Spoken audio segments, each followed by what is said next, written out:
Johan, can you hear me? Yes, I can. Okay. And Can you hear me? yes. I'm not on my headphones now, so it's a bit noisy. Right. How do my slides look? They look good. Okay. Obviously, the preview stuff now, but that's going to go away when you go into presentation, right? Well, no, I've put this on a PDF. So right now, that's what this looks like. Let me see if I can. Is it on black now? Yeah. So that looks better, right? Aware of some of the issues with the Wi-Fi. Johan? It's good. Okay. Yes, I can see the slides. Okay, and they were on black before, right? Yeah, they were on black and now they're on Okay. You're talking to Jan. Hey! tell him who I am. Otherwise, he's going to wonder who's this guy. Hey, Jam. Hey. This is Jason. Hey, Jason. Welcome, Jam. Thanks. Those are his credentials. Oh, I'm Johan, by the way. Nice to meet you. Please I want my badge at some point. Have you seen my? I'll bring it to Barcelona. Perfect. That's awesome. I have a let's see if I can. I have a collection of them. Oh no, I can't see it from this angle. Look, that's like 1.5 meters of badges right over there. Wow. So, yeah, so I need those, please. Okay, let me tell someone to remember. Tell Danya to remember. She's good at remembering stuff.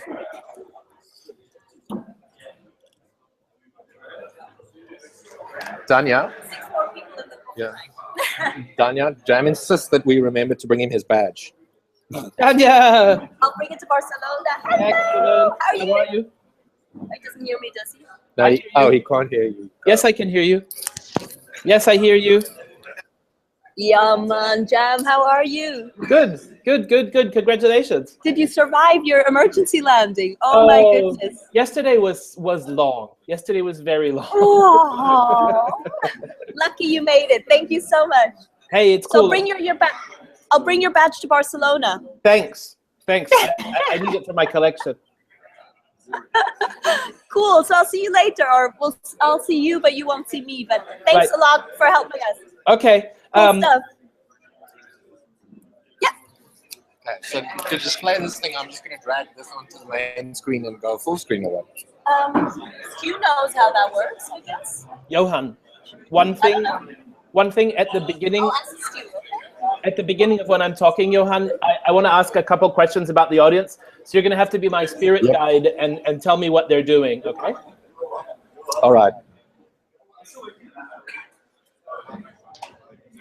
Okay, I just need to figure out how I'm going to full screen this thing. Can you hear me? Yep, I can hear you just fine. Oh, okay, cool. No facial expression. Like, this guy is a pro.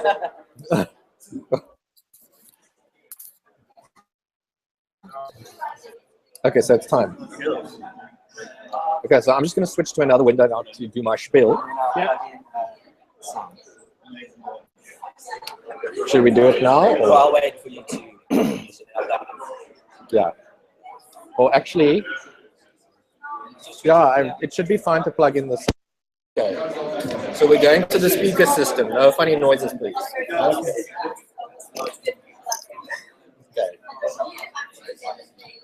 Oh, don't want to touch this.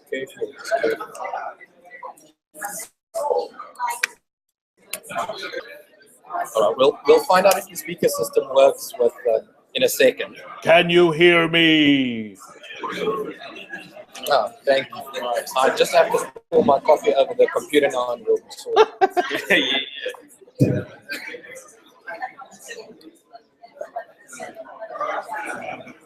Johan, can you hear me? Johan, can anybody hear me?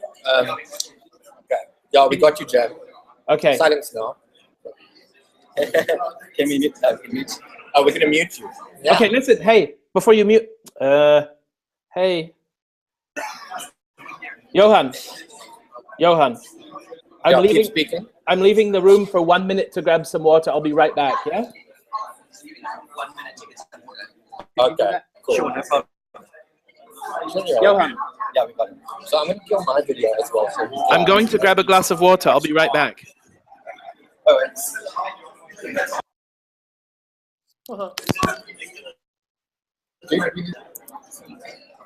We'll sort it out when we get to the...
Hey, so if anybody can hear me, the Drupal Camp Capetown team has put their connection on mute, so I'm not 100% certain what's going on or when I'm supposed to start saying stuff. But I know some of you are watching, so thanks for that. It'll get more interesting for a given value of interesting, hopefully, very shortly.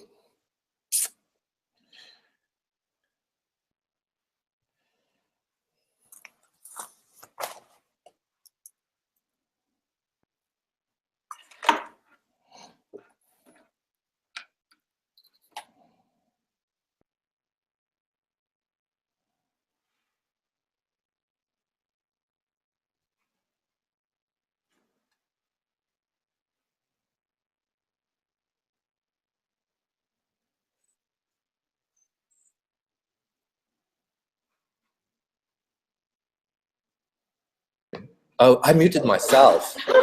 Hello? Yes, so did you say nice things about me? Whoa. Okay. Good morning. Yeah. Morning. Did you say nice things about me? That's not good.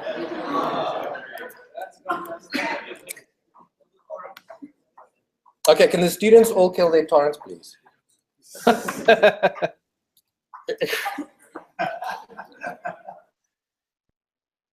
All right. Can you hear me? Doesn't sound like it. Off to a good start. Welcome to technology.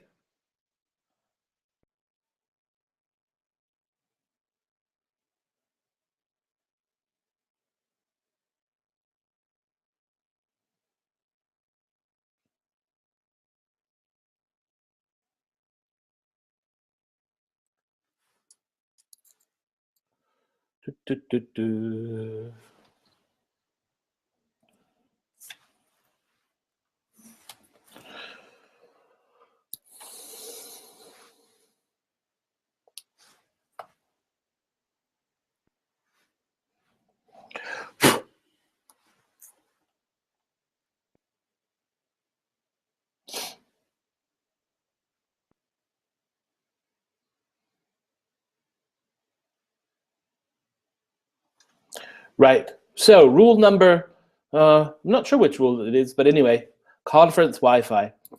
Always a problem.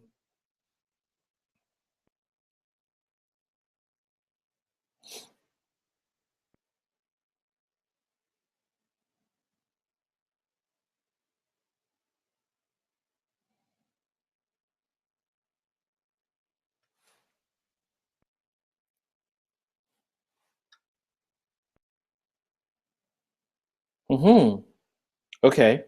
And the Cape Town connection is gone at this point. So all very exciting.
So if there's anybody listening, I'm supposed to be speaking with the good people in Cape Town.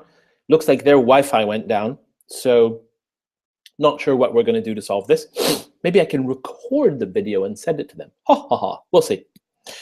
But yep, good morning, or whatever time it is where you are.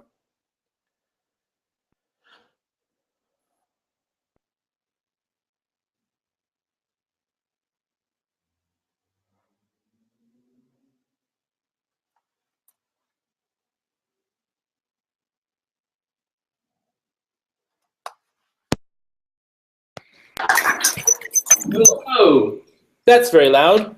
I'm just going to. This is where I get really excited. Drupal 7, which has been around for a while, it's very easy to work with. Drupal 8 right around the horizon, and the scope of the changes that have gone into Drupal 8, I think it is the most important piece of this market. Why is Tom Wentworth talking? I forgot to edit that out of my little music mashup there. So. Okay, so he's back.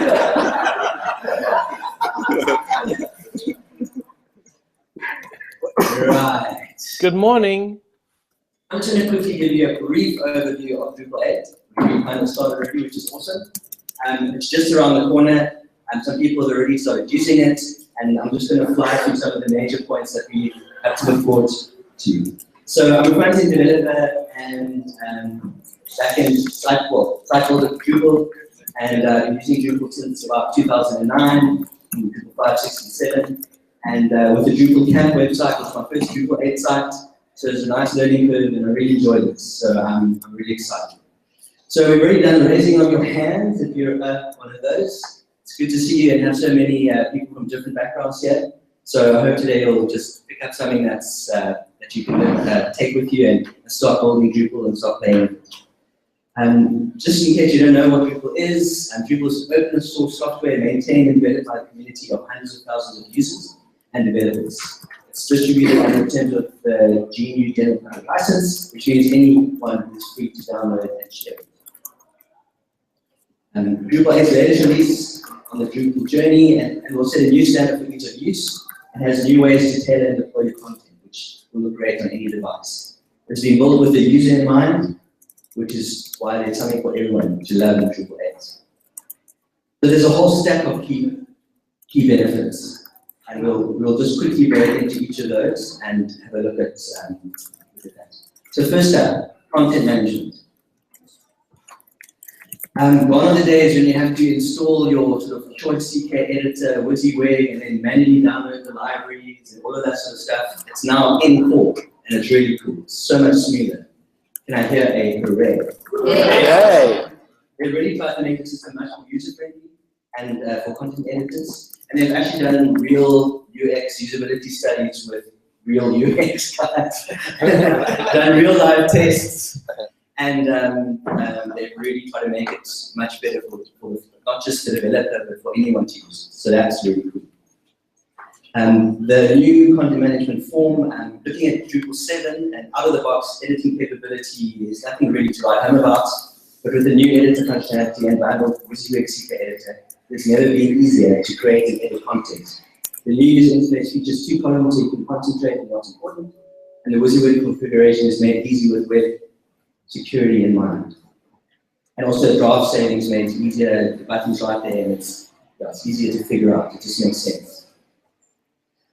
There's even an interface editor, so this is a set of changes bringing a much smoother editing experience to Drupal, along with helping push the WYSIWYG import for a Spark that's integrated via lower interface editor and made other improvements, including better text formats. So now we have interface editing of content without having to use a full edit form. So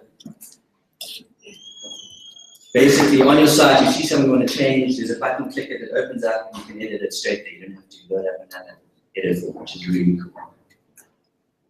Drupal 8 isn't just mobile friendly, it's mobile first. All built-in themes are responsive, and the administration pages are snap to use on mobile devices. I don't know if you've ever tried to edit your Drupal site on your mobile phone and kind of scale, edit. Now finally, the admin menus, everything is responsive. Works really nice.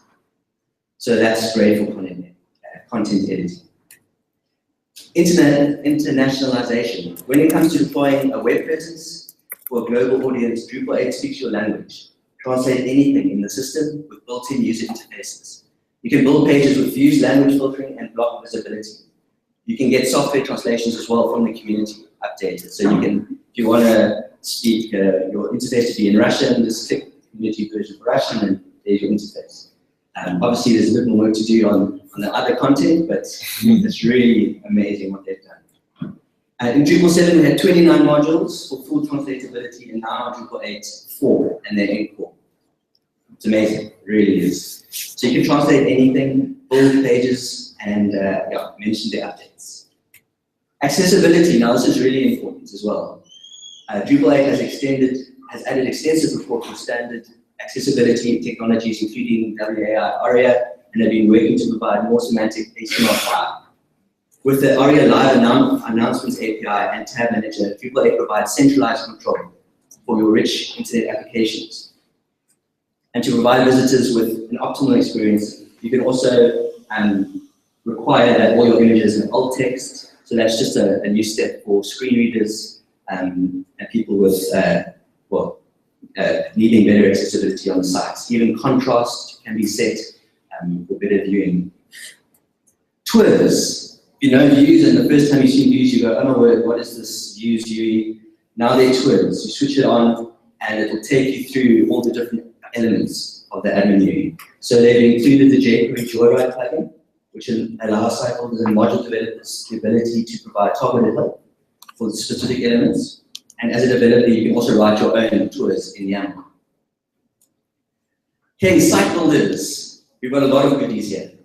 Drupal 8 removes barriers and allows site builders to simply do what they do best. New out-of-the-box features include views in core. How amazing! This is when you go, oh! There's configuration management in core 2, and an improved user experience. Site building with Drupal has never been easier and never been as fun. So everything is an entity in Drupal 8. With more uses for entities and fields in Drupal core, there's now only one API that you have to learn.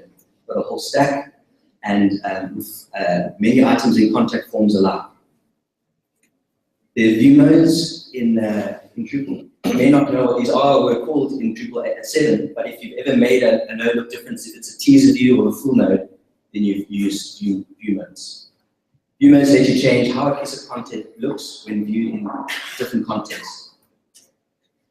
And the form display UI, which gives us more control over the node edit form and how it displays the content editor.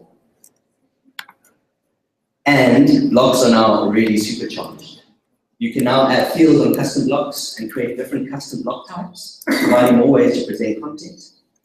For more control, you'll have to wait for panels if you like panels, but otherwise you can use alternative content modules like Page Manager, which is like an interim page manager for Drupal 8 until panels reaches full maturity for Drupal 8.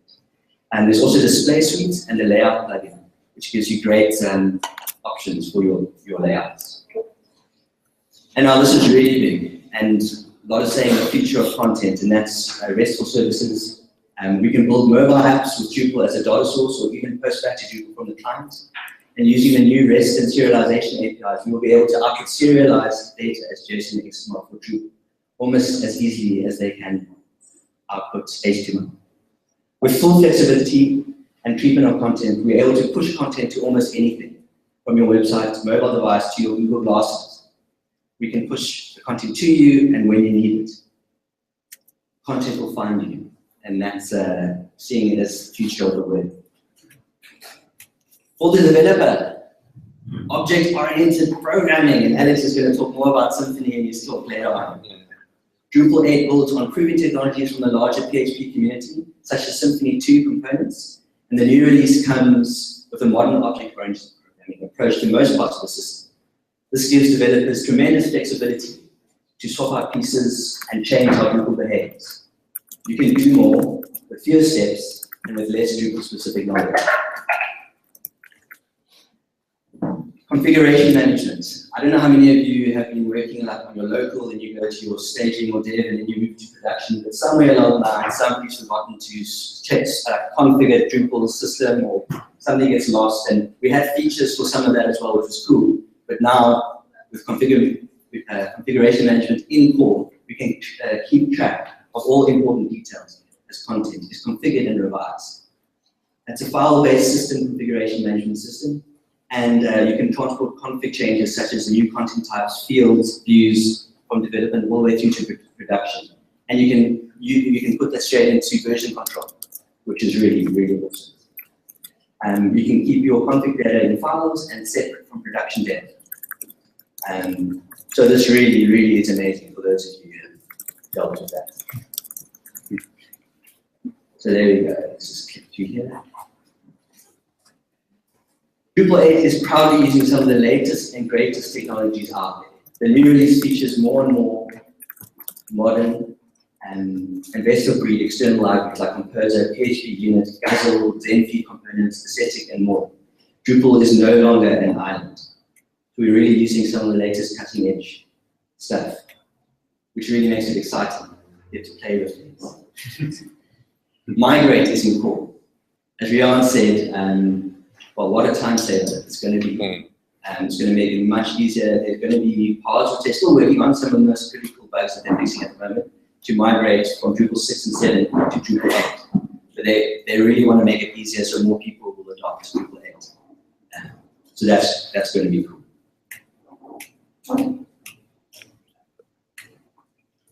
Front end. This was a little bit of a learning curve for me, but I loved it. Everybody is talking about Twig. Twig is a templating engine that overhauls the way Drupal theming works.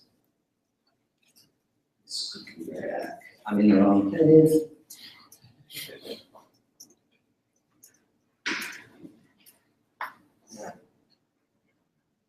So Drupal 8's markup is better and cleaner out the box, while the admin interface is easier to use and provides more consistent experience. Twig templates are now written in easy-to-learn syntax, which brings several simplifications and greater security. Twig makes designing beautiful and functional sites much better. We can easily view where information is coming from with Twig debugging. That was really cool. I was kind of, instead of using Devil and the developer module, I could just switch on Twig debug and right there in the code in DevTools in Chrome, I could just see all the names of the TPL files, like whether it's your blog.tpl.php or whatever it is. It's slightly different name convention now. It shows you every single element of your name that you can then theme and style. It's like it's written in like a green comment section about each of the fields. So that was really cool. So there's a little picture. It's a little bit hard to see, but the markup is really clean. Drupal 7 used to look like that. Used to have classes in the markup. Now with Drupal 8 core, everything's slimmed down and no classes in the template. Did I say that right? No, okay.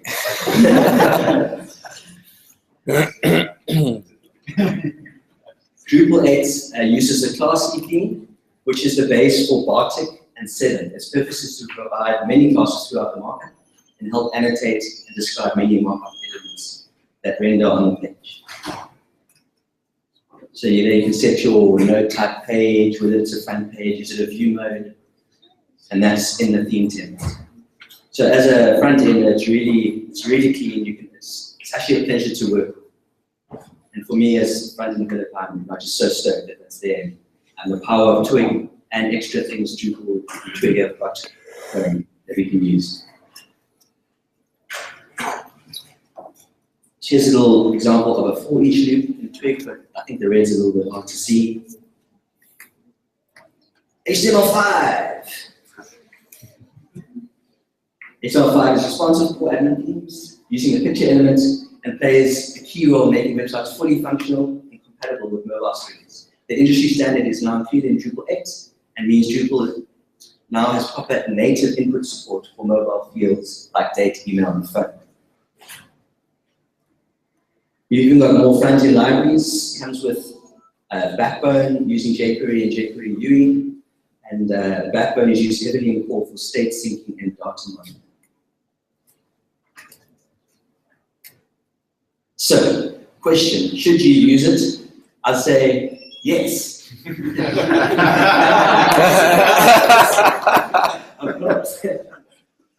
Now that the release candidate's right around the corner, download Drupal 8, install it. It's from start to finish, everything just worked. Just so easy to install and play with it.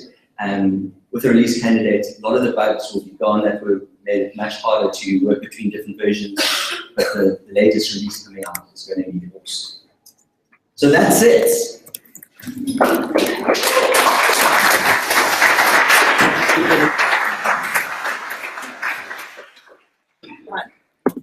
Let's see. Is Jan back on the line? Yeah. Awesome. Never fear, Johan is here. Let's sort it out.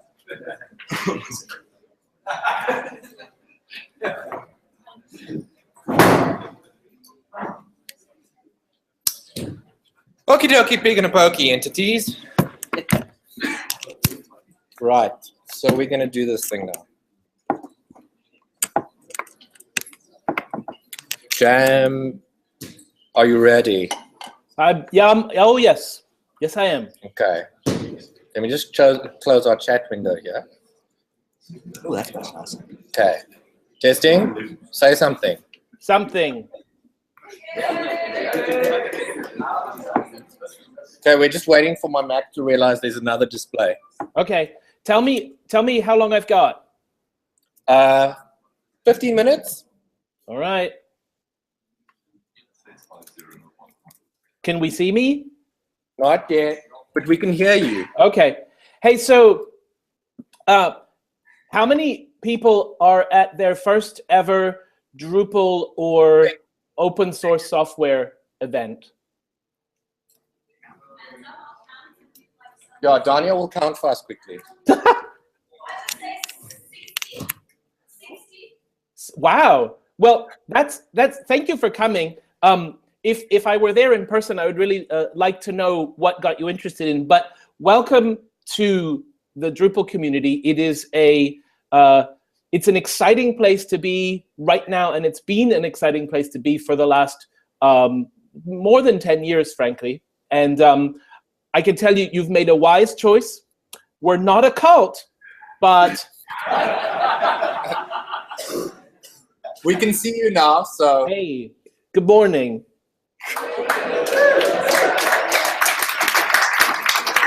Thank you so much for coming. And it's an incredible time to be in Drupal, and we're on the cusp of this amazing release with Drupal 8. And to sum up a lot of what you were just hearing, Drupal 8 has been built over the last 5 years in a very forward-thinking way, and it's very future-friendly, and it's going to allow us to enable a lot of good to be done in the world and affect a lot of change and help people realize their visions in a transparent and a secure way. And this story of empowerment is what I call the fundamental design decision of Drupal, the ability to give less technical users incredibly powerful tools through the user interface and Drupal 8's user interface, and it's the underlying, all that technical stuff doesn't matter to someone who can now click together incredible multilingual RESTful web applications that can power native apps on phones, that can interact with the Internet of Things, that can run native apps, websites. So it's a fantastic time, and it's never been a better time for designers to be getting into Drupal, and it's never been a better time to be building sites for content editors, for all those sorts of workflows. So welcome to the Drupal community. I really, really hope this is not your last Drupal event. I'm going to shut off my camera now and share a few slides with you that I prepared. Finishing them up last night in Pisa Airport, where I spent most of the evening. I experienced an emergency landing yesterday trying to get home. That was kind of fun. So yeah, we had fumes in the cabin, and it was pretty neat. The pilot said, there's been a problem that I'm going to tell you about later. Now the plane is landing in 15 minutes. And we went, Nyeh, and then went out over the ocean. A guy got very nervous because we were going straight down over the water, and then all of a sudden turned around and we were on the ground. And also very exciting. It's the first time I've landed on a commercial runway with fire trucks following the plane. Yeah, so that was my day yesterday. Let's go over to my slides now. Yeah, airport Wi-Fi was terrible, but I think it worked out okay. So I've been giving some different versions of some different talks around some of these ideas. And essentially, the much longer story that I can tell is that I see open source software, Drupal, perhaps especially in a tradition of idealism and idealistic communities driven by ideals to effect real world change. And we're in an amazing position now as Drupalists to effect real world change with technology. And it's I'd like you to keep in mind today and going forward that you know, we are the empowered practitioners who are building the web and who are building the next generation of digital interconnected technology. And we can build our products and projects in ways that empower us all. And we are privileged. We're the gatekeepers and controllers of technology now. And we should always strive to build safe and secure applications by default. We shouldn't make things ugly and hard to use and RTFM stuff, because who cares about the dumb people? And our project, Drupal, is very good at empowering less technical users, okay? Even more importantly, digital rights are human rights in this day and age. And we have an opportunity and a responsibility to enable others, less technical than ourselves, to enjoy freedom, privacy, and security. So the title of the talk, Idealism as Code. What's a quick example of that? Well, the United States Constitution and the Bill of Rights, which are the first 10 amendments to the Constitution, were written in the late 18th century, and they included a passage in the First Amendment, which is the first piece of the Bill of Rights, which said, among other things, that citizens have a right to petition the government for a redress of grievances. Now, in 1791 and in 1850 and even in 1950, to petition the government was an awful lot of work. Even with, by the 1950s, with a national transport network and airplanes in use, collecting signatures was incredibly laborious. You had to be everywhere in the country. You had to ship literally tons and tons and tons of paper to the government if you wanted to make an effective petition. Nowadays, expressing an incredibly idealistic statement like the people have the right to redress of their grievances with the government, well, the White House has a number of GitHub repositories and is participating in open source. And there's this We the People application, which is built in Drupal, and it allows people to petition the United States government to change something. So there have been some great petitions so far. At this point, at the point when this petition was filed, the government promised to respond to every petition when there were 25,000 signatures on it. The White House's official answer to this particular petition began with, "This is not the response you're looking for." One bit of real-world change that this particular petition affected is that now petitions require 100,000 signatures before the government will respond. But this is a perfect example of an idealistic statement about society that we can now actually make happen thanks to Drupal, thanks to code. So I'm going to skip over this in the interest of time. My hope is that there are some of you there who have come because you've heard about Drupal 8 and all of these exciting external technologies that we're importing, but those are conversations for another day. As I said, I'm here because I want you, when you're building applications, I want you to be successful at free Libre open source software, and you must please build safe and secure applications that maintain our privacy and our freedom. And they need to be compelling. And when I say that, we're living in the iPhone age. We're living in a world where beautiful, fantastic digital experiences are available to all of us very, very cheaply. And we have to build those too. So let's keep that in mind. And they should empower people to do good, to do well, to realize their own visions. That's what we're here for. This is me. I call that suit the hipster camouflage suit. I'm probably most active on the Acquia podcast. You can find me on Twitter making a lot of noise, especially when my plane lands in exciting ways. I'm also, there's my email. Please feel free to be in touch. I'll be at DrupalCon Barcelona. If any of you are going to be there, I'd love to have a chat. I'd like to thank my employer because I have a super cool job. And thanks Drupal Camp Cape Town for inviting me. I wish I could be there in person. Maybe we can make that happen the next time around. So Angie Byron, I did a podcast with her. You can find that on that stream. She made a great statement that I really like. And the interview is, we were at the United Nations actually when we were doing this. And she said, we as Drupalists, we make really abstract, complicated programming concepts accessible to non-developers, available to them by clicking a few buttons without having to understand all the code that comes underneath it. What I get excited about is the idea that we create really easily accessible things to help those people who are on the front lines trying to make the world a better place. We can build technology to enable that. So especially with the story about mobile internet access in the world and in the developing world, Drupal built in a mobile-first way, in a RESTful-first way, able to power apps and mobile websites by default. Drupal 8's in a perfect position to do this, so this is fantastic. Here are the 4 statements that kind of form our ideals. You're free to use this stuff for any reason and nobody can take it away. And you're free to understand it, and that mitigates risks. And you can really get exactly, it does what it says on the box, and you can be sure of that. And you can change it, you can make it exactly the tool you or your clients need.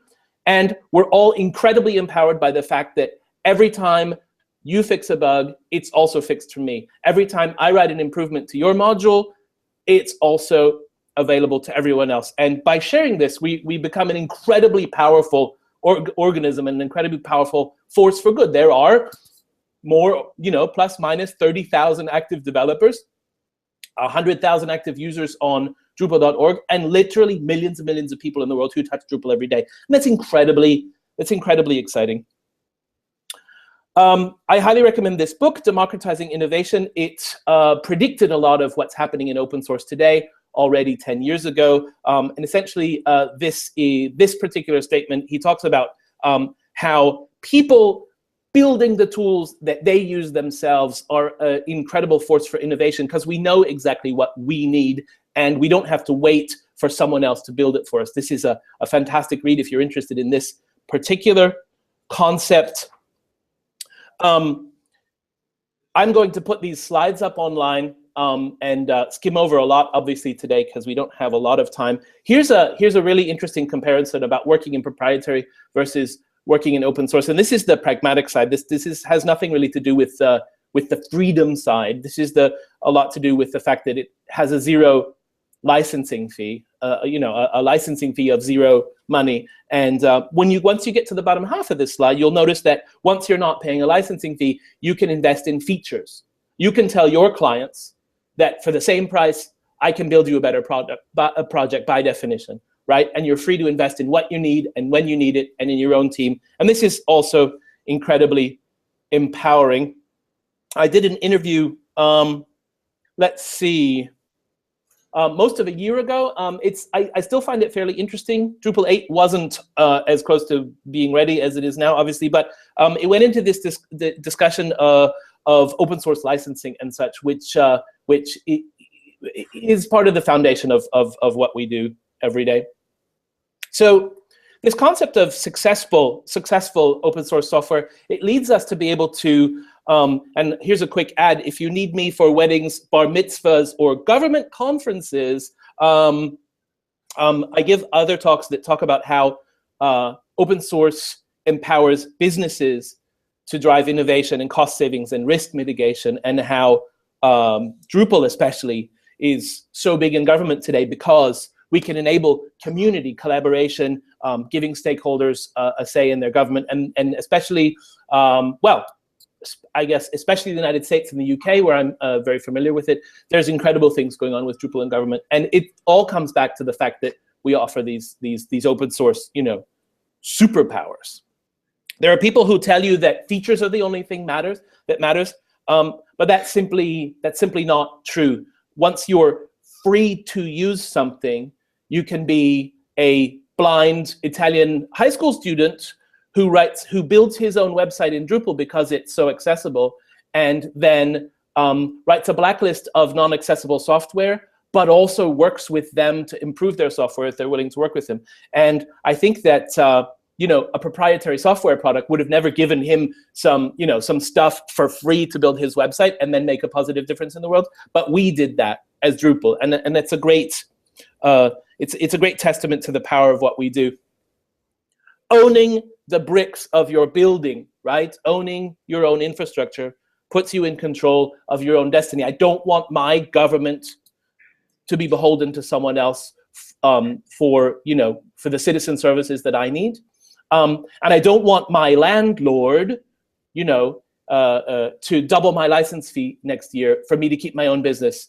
I don't want to invest 5 years into realizing my vision with some software that then gets sunsetted because it's not making somebody else enough profit. With open source, you own your own building. With Drupal, you're in charge, and you're free. You have the freedom to do what you want to do with it. I highly recommend that you check out Oral Balkan's project called Ind.ie. It's a very, very ambitious implementation of GPL software to build a free distributed network and devices on top of it. But the best thing he had to say there was, if I have to say trust me, don't trust me. And I want you to keep in mind that things like the voting machine scandals in the United States right now, where the state of Kansas keeps a record of people's votes technically, but then when a mathematician discovers a statistical anomaly in the voting records that indicates they've been tampered with, the state says, oh, well, actually, we never intended for those records that we keep to be released. So, and it's such a hassle and they're hard to, so we're not gonna release those. If you can only build transparent and fully accountable systems of record with open source software where none of it is a secret. There's no black box. So it's very important that we do that. There are, this brand of coffee maker is very popular in the United States, and last year they famously released the version 2, which had, if you can believe it, DRM protected coffee pods. And now, right, but try and keep a geek away from her coffee by locking it down with DRM and see how long that digital lock lasts, right? But, so that's cute and that's funny, but the problem comes with DRM and with lockout. If you don't have transparent systems, you don't know if they're implemented poorly. It turns out that there's a race condition in some software that was running radio medical devices, radiation devices, and some people died because of a problem with the software. Just heard about this recently. I haven't read into it. But if you don't have open source, transparent systems, right? How do you know, like, if when you have a self-driving car, do you want somebody to be able to stop you and pull you out? If there's a police override code, there are times and places where we don't trust our local authorities, right? There have been successful hacks on even the cars of today where people were able to remotely kill the brake systems and steer the cars. This is really scary. And then I get even more scared when it talks about devices that are going to be put into our bodies as we get older. These things are coming. There are already pacemakers in people's bodies that are Bluetooth enabled, that are non-secure. They're completely open implementations. So anybody could walk by one of these people and kill them. And there are proven attack vectors into those devices. That is frigging crazy. So we need to take over the Internet of Things with accountable, transparent, open source software.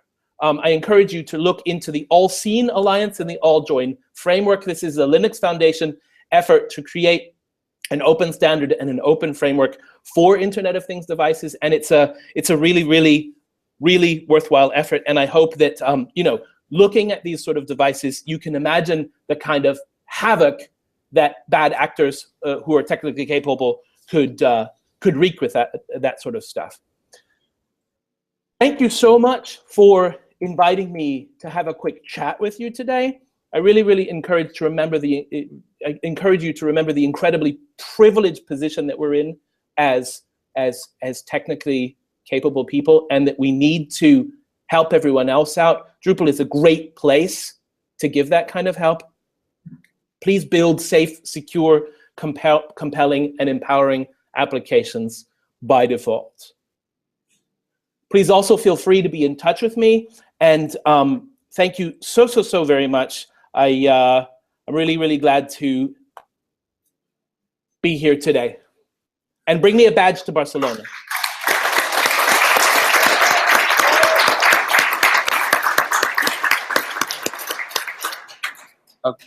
Okay, Jan. Thanks from Cape Town. See you in Barcelona, and we will bring your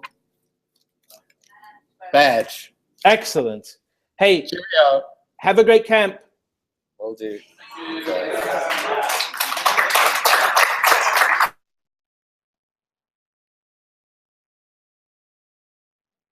Ooh, okay, that worked out. Fun.